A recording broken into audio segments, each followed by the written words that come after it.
Hi all ఫోన్‌పేలో auto పేని ఎలా డిలీట్ చేయాలనే దాని గురించి మనం ఈరోజు తెలుసుకుందామండి. సో, దానికి ఫస్ట్ ఆఫ్ ఆల్ ఫోన్‌పేలోకి లాగిన్ అవ్వాలి. ఫోన్‌పేలోకి లాగిన్ అయిన తర్వాత ఇక్కడ ప్రొఫైల్ ఐకాన్ పైన క్లిక్ చేయాలి. ప్రొఫైల్ ఐకాన్ పైన క్లిక్ చేసిన తర్వాత ఇక్కడ మేనేజ్ పేమెంట్స్ ఉంటుంది. మేనేజ్ పేమెంట్స్ పైన క్లిక్ చేయాలి. మేనేజ్ పేమెంట్స్ పైన క్లిక్ చేసిన తర్వాత ఇక్కడ ఆటో పే ఉంటుంది. ఆటో పే పైన క్లిక్ చేయాలండి. సో, ఆటో పే పైన క్లిక్ చేసిన తర్వాత ఇక్కడ ఆన్ గోయింగ్ ఆర్క్యూడ్ ఉన్నాయి కదండీ. సో, ఆన్ గోయింగ్ ఆర్క్యూడ్‌లోనే ఇక్కడ చూడండి. సో, జియో హాట్‌స్టార్ దీనిపైన క్లిక్ చేస్తానండి. దీనిపైన క్లిక్ చేసిన తర్వాత డిలీట్ ఆటో పే అని ఉందండి. సో, ఏంటంటే మనకి ఏంటి ఆప్షన్స్ అనేవి మనము సెలెక్ట్ చేసుకోవాలి. So, I do not have funds to continue the subscription.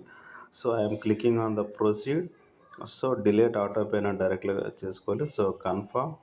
So, confirm చేసిన తర్వాత మనకి పాస్వర్డ్ అనేది అడుగుతుందండి. సో, పాస్వర్డ్ అనేది మనము ఎంటర్ చేసుకోవాలి. ఎంటర్ చేసిన తర్వాత click enter auto pay deletion is in progress. Auto pay deleted successfully. So, auto pay has been deleted. That's it. Okay, ఇలా చేసుకోవాలండి. సో, ఇప్పుడు మనకేంటంటే ఏమీ లేదు. ఓకే, చూస్తే ఇప్పుడు వచ్చి ఆటో పే ఉంది జియో హాట్‌స్టార్ అనేది డిలీట్ అయిపోయింది. ఓకేనండి. థ్యాంక్